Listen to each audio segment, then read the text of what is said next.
Okay, I'm just going to show you how to delete a mobile from the Bluetooth audio system in this Ford Galaxy.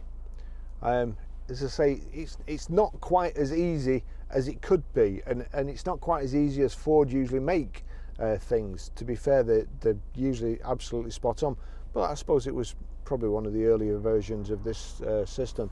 So to delete a mobile from any screen, if we click telephone, and then you see there it says unavailable, click menu, active, menu again, debond.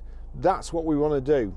Now we have to navigate to the phone that you want to debond, and there you see Barry's iPhone, and then we click menu and it's debonded. That's it, no phone. I'll just show you how to pair a mobile to the Bluetooth audio system.